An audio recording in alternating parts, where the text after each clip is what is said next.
again, everyone. Welcome to yet another edition of Alpharetta Tech Talk. I'm John Ray, and we are in Alpharetta. We're not in the Business RadioX studio inside Renaissance Bank as we usually are. We're in a new normal, but we're in Alpharetta in a nice, safe location and excited about being here today.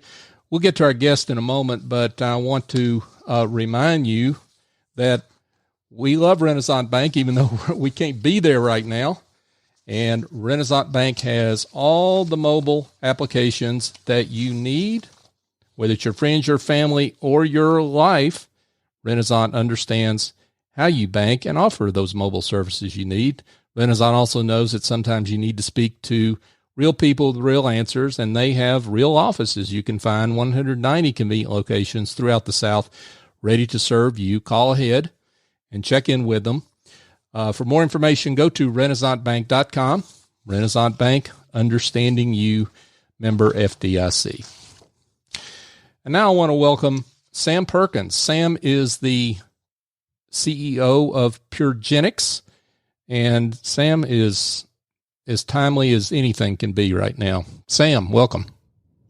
Thank you very much, John. I appreciate the opportunity to speak with you here from a safe zone in Nashville, Tennessee. Yeah, right. You're on the phone from Nashville, and company headquartered here in Alpharetta, but you're working out of Nashville because that's really kind of a little bit of ground zero in terms of what you do, right?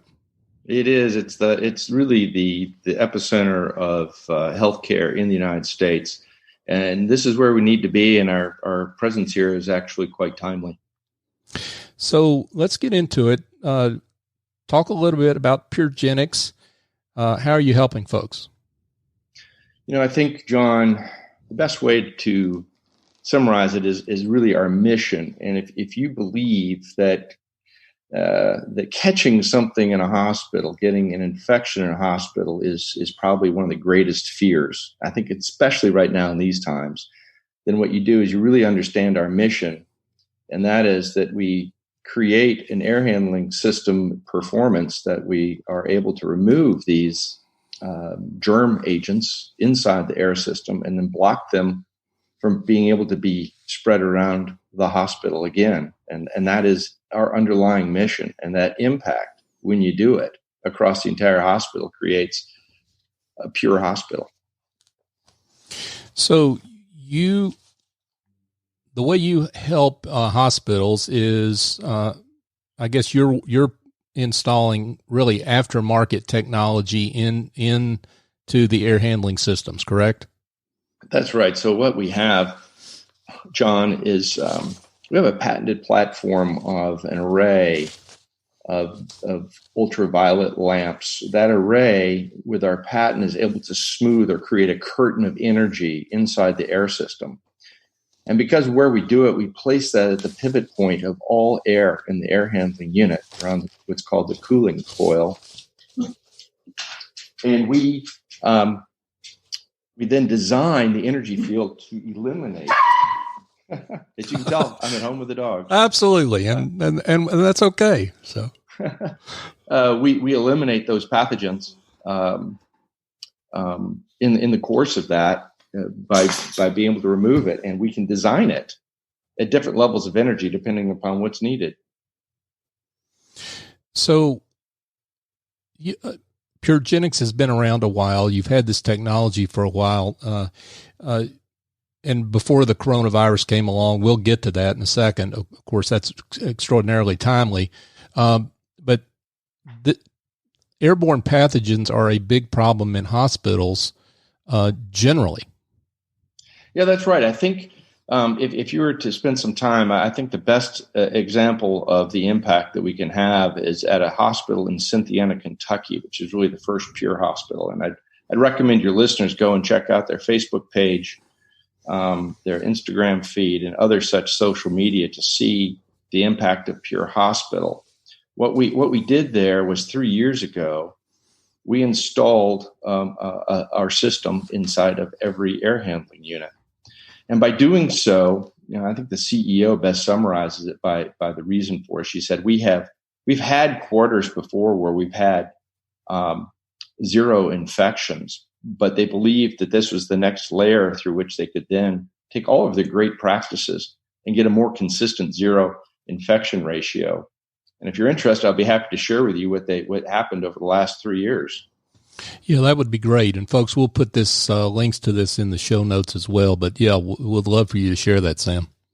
So what's curious is that they're a hospital that has gone in the medical world with zero hospital-acquired pneumonias. When I last met with them in April in person, that's an astounding record, but there's more. They also have gone 1,000 days with zero central line infections. That is an amazing statistic as well, but they're not finished. They went 7 out of 10 quarters with zero surgical site infections. So before this moment in time where we're confronting the COVID-19, they were already having these outstanding infection rates over the past period of time. So several things to pull out of that. But again, before we get to COVID-19, let's just, even before we get to that, let's talk about there's a huge branding impact on that for the hospital, but address that if you would. And also what's the financial impact? Because it's got to be tremendous for them. Yeah. Oh, it is. So let's talk about the emotional part of this. And if you take a look at their social media page, in particular the last 2 weeks, and a news story that was done on March 9th, what they're talking about is that they can now talk about being a safer environment. All of their media is saying that over the last 2 weeks in particular. They're safer because they're a pure hospital. And I think a great way of being able to say it is that after the hands are washed, the surfaces are cleaned, the CDC protocols are followed. Pure Hospital assures that as you go through that hospital, that you're actually in the safest environment. And that emotional piece of what we talk about with Pure Hospital, they are using in Harrison Memorial to reassure the reality that they are a safer hospital. So that's the emotional part of it. The financial piece is pretty significant too. Sheila Currens, the CEO at Harrison Memorial, has shared that they had already seen, after a year and a half, a reduction in their infection control costs. And the impact on absenteeism, while unmeasured, the employees are very happy working in that environment because they too are safer. It's not, remember, we do have people on the front lines who are taking care of us in that hospital, and they're being exposed to this too, and we're helping them be safer in that hospital, and that's an important piece for employees. I mean, the question is, where would you rather work, a Pure Hospital or the other hospital? Another emotional piece. But the financial aspect of it too is that because of that, the employees are healthier. You have an impact on employee absenteeism. But there's another hard cost piece that has not as much to do with the infection prevention, but because of where we do it in the air handling units, there are actually some very significant energy savings and operating savings from cleaning the systems and replacing filters that go away. And they, in fact, pay for this system alone. And they recognize that there at Harrison Memorial. And there are plenty of studies out there, relatedly, that employees that feel good about where they work, that translates into bottom line performance. Oh yeah. There's no doubt. We did a social media promotion, if you will, a year ago, where there is a restaurant in town, Banky's. It's one of the oldest restaurants in all of Kentucky. Banky's is a wonderful little place. I love visiting there when I'm in town, visiting them. And we went and bought 2 $100 gift cards to Banky's. And in that, we had one for the community and one for the employees. And all we asked them to do is take a picture next to one of the banners that proclaims that they're a pure hospital. One says, shouldn't your baby's air be pure, with a picture of a baby and a mom. Take your picture next to that banner, tag Harrison Memorial Hospital, put the hashtag Pure Hospital, which is PURHOSPITAL, and put it on social media, and you have an entry to win that gift card. Well, we had somewhere around 156 employees do that with comments on social media such as, I am so happy that my hospital where I work cares as much about me as we do about our patients. That was a powerful message, and that was affirmation of exactly what you're talking about. That's awesome. Folks, if you just joined us, we're speaking with Sam Perkins, and Sam is the Chief Executive Officer of Pūrgenix.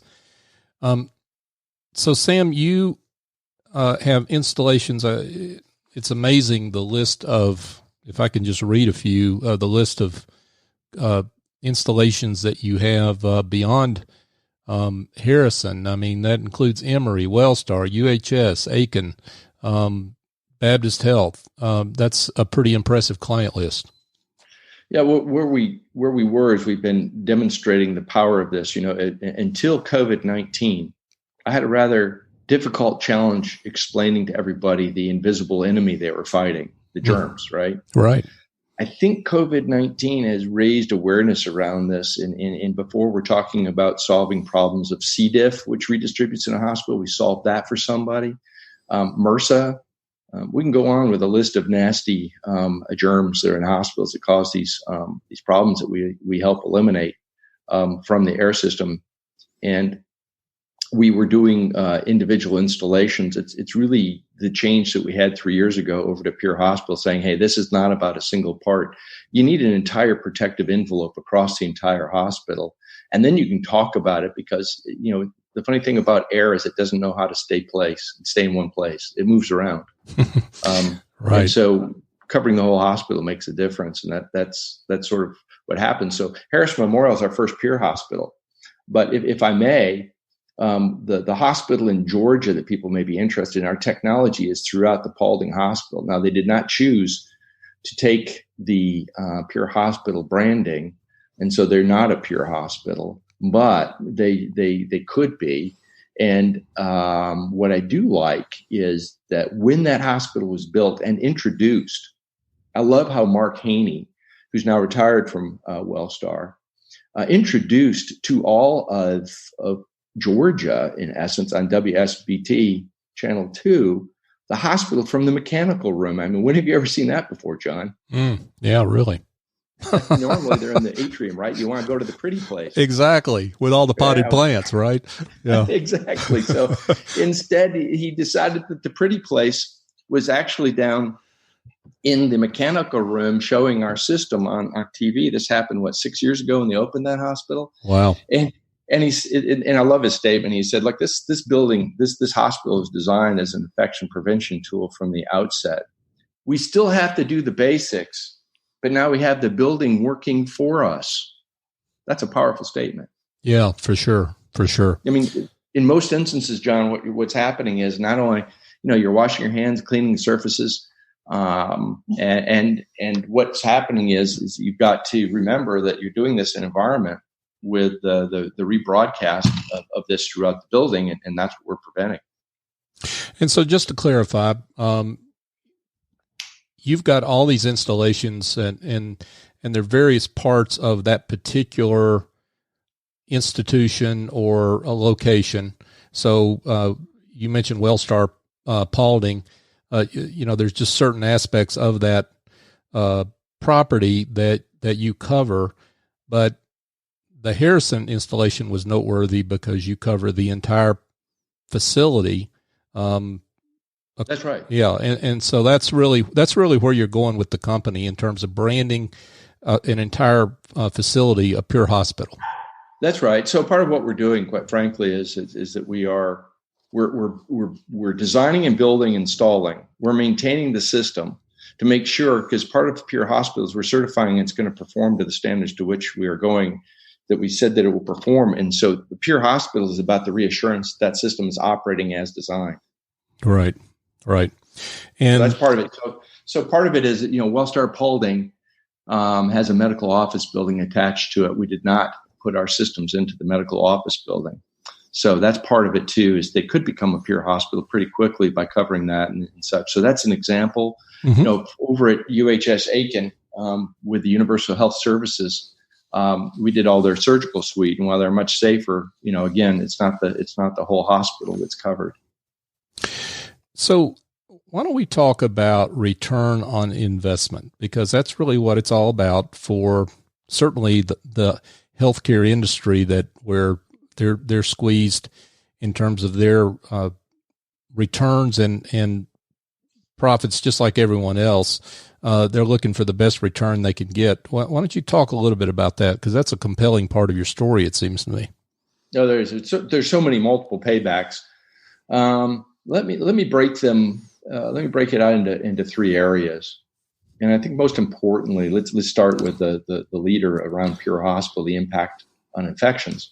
We talked about that, and the important thing is that let's look at the infection rate in the United States. About 900,000, slightly less than 900,000 hospital beds, 1.7 million infections in hospitals a year, and 100,000 people die from them. So that's a 1 in 17 probability of death if you get an infection in a hospital, right? Mm. So every hospital bed, then, if you're average, represents just slightly less than 2 infections. So every 17 infections that we block, there's a life that's been saved. The cost of fighting an infection for a hospital is about $16,000 per infection. If we block those infections, that's an immediate return to them.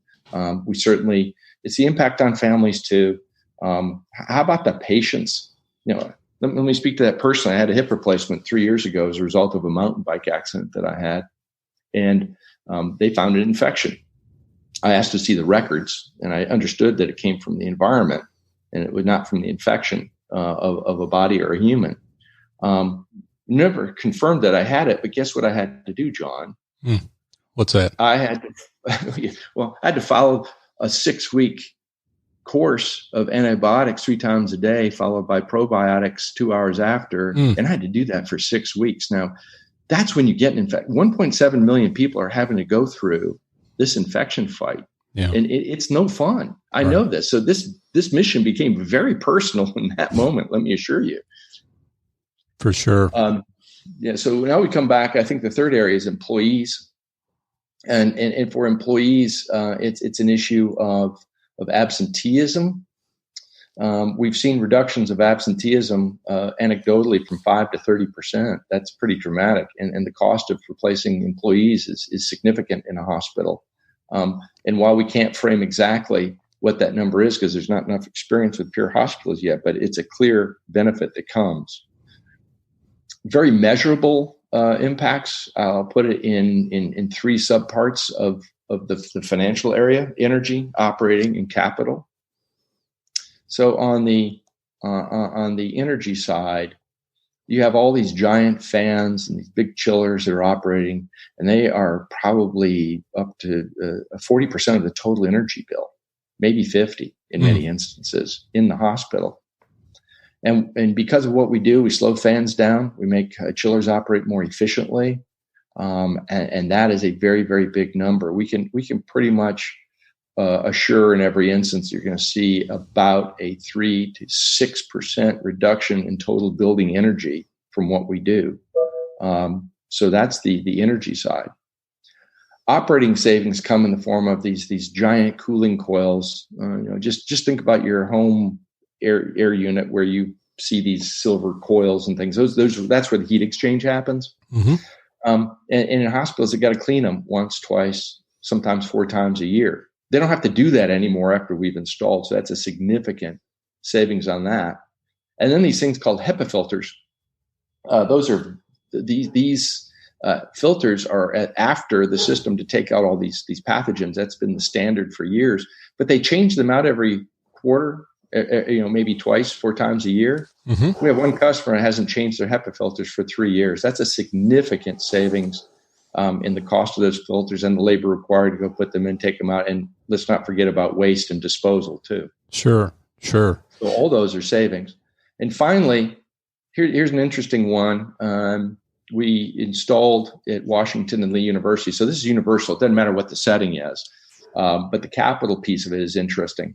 They had 100,000 giant systems, call them 100,000 CFM is how we tell them. So it'd be about, for them, $2.4 million to replace it. Mm-hmm. Well, if you're a for-profit system, if I make those 2 air handling units operate longer, this is where we get a little bit technical in the ROI. But if I take systems, $2.4 million worth of systems that you are going to replace, and you don't have to replace them now because of what we do, we return them to performance. That $2.4 million, if you have a return on equity in your for-profit company, is worth $250,000 a year to you because you redeploy it into areas where you can drive profit rather than a sunk cost like an air system. So those are the three things: energy, operating costs, a capital cost. Combine that with absenteeism and infections. It's a powerful ROI, John. Yeah, it's kind of mind-boggling, and something tells me that you've got a way. I mean, every hospital is different. Something tells me you've got a way to kind of plug in the variables and show what the ROI is, or the average internal rate of return for that investment. Absolutely. In fact, we make it so it's virtually no out-of-pocket cost. Plus, it's beautiful. We're doing this interview, you in Georgia. We had one project where Georgia Power had granted us a pre-approval for a rebate, an energy rebate. So we were able to come back and say, hey, customer, not only are we going to make this so that your cost is spread across 60 months, we're going to align that to all these savings that you have. We'll guarantee on the energy and operating side that you will not be out of pocket. All these other benefits will be for free. Oh, and by the way, here's a check from Georgia Power. You can't beat that deal. That's awesome. True. Yeah. Wow. Terrific. Folks, we're speaking with Sam Perkins, and Sam is the CEO of Pūrgenix. So Sam, we've walked all around the issue, but we need to dive into COVID-19 because you offer solutions there as well. Yes. Well, thank you. Yes, John. And because of the way we design our systems, we're able to eliminate in one single pass 70% of the COVID-19 in a single pass in the air. It's significant because the Daily Mail published an article, I think week before last, that they're finding COVID-19 in air handling ducts. That we now saw this week, in fact, that they're finding it can last in the air for up to 3 days. That's the best estimate they have, by the way. Right. I believe it may be higher. Mm-hmm. And so we're in a place where we are going to be able to address the unknown. Let's face it, it can last on surfaces. I've seen some people say up to 8 days. So think of it as if it goes airborne for 3 days, there are 96 air changes in a hospital. Think about that. 96 air changes for an hour for 3 days. You're approaching 300 opportunities for COVID-19 to be redistributed throughout that hospital. Wow. I mean, that's all theoretical, mind you, but it's possible. And so as a result, that's just what we're dealing with. And so in the midst of all this, we are addressing it in that fashion. But here's another important part of it, though. And we don't know what the answer is yet. That's the challenge. But at least at Harrison Memorial, they're likely to have a better answer than most, and that's this. Once you have a person with COVID-19, their immune system is obviously compromised, making them more susceptible to, guess what? Other infections, secondary infections. You're going to be hard-pressed to find a better environment in which to fight COVID-19 than Harrison Memorial Hospital because of their infection rate that they've had that's been so low for 3 years. The exciting part about it is, and so it's something where I can address it directly. Frankly, right. And sorry for the dogs barking, but they're kind of over at the back door, and I'm not. Well, they're getting back. We're gonna live with this. It's kind of like you're used to being in a studio setting, of course, and we're just where we are today. I just assumed there were some hospital folks knocking at the back door and they were barking at that. So, they're breaking the door down to get in here. Yeah, exactly. They're looking for you because you've got some answers to the problems they've got. So that's great. Yeah. That's great. So talk about what this involves, because when you're talking about you're not replacing an air handling system, but you are doing an installation. What does that involve? How long does it take? In other words, how quickly can you bring a solution to a hospital's issues? Well, it requires design. So how quickly can you build a building? You first have to make sure that you have the structural engineer on it, right? So in order to get this airborne, every air handling system has a very, very different performance metric, different air velocities and speed, different temperatures. All of this impacts how you're going to design it. And so we do an assessment of the air handling unit. And then from there, the implementation can be pretty fast. We can, so for example, at Harrison Memorial Hospital, once we had the pre-engineering completed and we manufactured the system specifically for each air handling unit and installed them from beginning to end, it was about 9 weeks, which is pretty fast for a custom delivery of a solution. Oh, wow. Absolutely. And then after the installation, judging by what you've done with Harrison, you're keeping pretty close tabs on the payback of that installation. Yeah, that's right. Well, we are. They're a smaller hospital. They don't have specifics, but they'll tell you, for example, that their air handling systems have dropped by 20% in terms of their energy consumption. And since that comprises about 50% of their energy consumption at that particular hospital, they've seen a 10% reduction in their energy cost. Now, the reality of it is that they don't see it completely because they put a brand new section on the building. We installed across that one new air handling unit, but the remaining 13 or so were all old ones, and they have energy recovery on all of those. And we've stopped the new one from becoming, shall I say, impaired. Gotcha. Yeah. Gotcha. So just trying to get at with this question, who is a good fit for your the technology you bring to bear? Harrison's a smaller hospital in the scheme of things. I mean, how big of a hospital plant can you service? We can in any hospital, frankly. Now we're gonna have to. This is a unique point in time, and I look forward to the issue of how to scale, frankly. And I think that COVID-19 has created a background for a conversation around the invisible enemy that has never been there before. And certainly our entire economy has been disrupted by an invisible enemy. It now makes the point that why are we getting all these infections in hospitals? And while it may be finally transmitted by touch, the question is how to get there. And my answer has been that don't think of an air system as something you're breathing in, but think of it more like a shower of germs coming down on top of you. Stop the shower, stop the infections. If it's not there, it can't be transmitted. So I think that conversation has changed because of this COVID-19 and the things that are happening, because now people understand, hey, maybe we do have an invisible energy, and we want to be more like Mark Haney and have a building working for us, not against us. Yes. So the answer is any hospital, but there are other applications. You're sitting in Georgia, and I've always wanted to, and I've not had the opportunity to get to the Georgia Aquarium.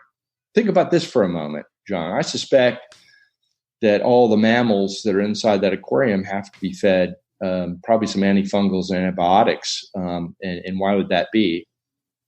And you think about it, any mammal out in the middle of the ocean that's been playing around, or even penguins, they don't deal with airborne, they don't deal with fungus or human bacteria. And you're putting them into a building where there are a whole bunch of humans. And Charles Schultz, by the way, almost had it right with his characters. So here you go. I think you'll like this. Is that the best image to have is everybody's a pig pen. Okay. Nobody wants to hear that, but it's true, right?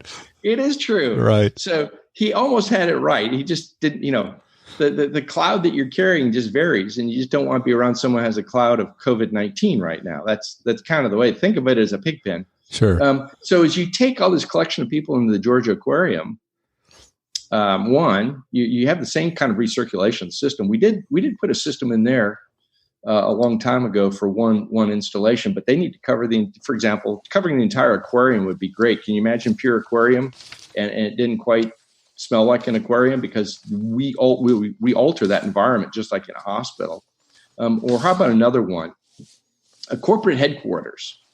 So you have people coming internationally, at least you used to, internationally into your headquarters. You don't know what they're carrying, what illness there is. And that corporate headquarters is not designed any differently than a hospital other than they're not using HEPA filters. And so these same germs as pig pens come in and out of the corporate headquarters, their germs are going up into the air system, festering, growing, and being redistributed. We had one customer a long, long time ago, John, who had an employee that came up and said, hey, I got this sickness from being in this building. And they took that employee upstairs, showed them the installation that we had and said, you did not get it here because that does not get through this. Right? Yeah, wow. So I think there's going to be a potential in the area of corporate headquarters. There's going to be a potential for aquariums in particular. And how about the fact that we're in 37 buildings on the Emory campus? They're not pure buildings. They'd be pure building eligible. And the largest, by the way, Emory has the largest collection of pure building eligible buildings in the United States. Second is Washington and Lee University. But now imagine you're a parent and you're sending your child off to college. Well, they shut them down. Why? Well, because they're in buildings where they could share. And what if you could block the sharing through pure building? Right. Wow. There are a lot of applications. But right now, I think if I had to choose between, capacity, I'm going to throw it at healthcare because that's our most vulnerable population right now. And we would have to figure out how to expand out to those others because I have a sense in about 2 to 3 months, we're going to have a line. Yeah. Sounds like it. Sam Perkins is with us, folks, CEO of Pūrgenix. Sam, this has been awesome. Maybe we ought to let you go and take calls from hospitals at this point. But actually, this is kind of funny, John. But the investment bankers that wouldn't take my phone call 3 weeks ago are now calling me. Imagine that. Nothing like an opportunistic investment banker, right? Well, let's face it. They're in it to make a profit, right? Of course. I'm happy to take their calls because I'm having very nice conversations about something I love, which is we're protecting patients and people inside of hospitals. And when you have that as a mission, that's a pretty awesome life, let me tell you. So true. Outstanding. Sam Perkins, folks, CEO of Pūrgenix. So Sam, for those that would like more information, would like to be in touch, tell them how they can do that. Sure. If you have Twitter, I have a funny name, but it's at 351 THREE 50ONE. You can certainly connect with me on LinkedIn, and just let me know in both instances that you heard me on this program, and I'll connect with you. I get several requests, as you might imagine, but if you heard on the radio show and you want to connect, just let me know, and we'll connect there. You can always DM me on that. Otherwise, if you want more information directly, you can always reach me on my email address, which is sam@Pūrgenix, PURGENIX.net. Awesome. Sam Perkins, thanks for being with us. John, it was a pleasure. Thank you for helping us spread that there is good news, even in these times. Absolutely. Thanks again. Thank you. Folks, just a reminder that you can listen to this show every Thursday morning live at 11:30. If you miss any of our live shows, we also have special shows throughout the week. But if you miss any of our shows, we're podcast space. You can find us on all the major podcast platforms. That's Apple, Google, Stitcher, TuneIn, Spotify, Overcast happens to be my favorite. We're even on YouTube. So just check us out on any of your favorite podcast apps. Also, we're online at Alpharetta Tech Talk.com. You can find our complete archive of shows there. And follow us on social media channels. North Fulton BRX is our handle on Twitter, Facebook, and LinkedIn. So for my guest, Sam Perkins, I'm John Ray. Join us next time here on Alpharetta Tech Talk.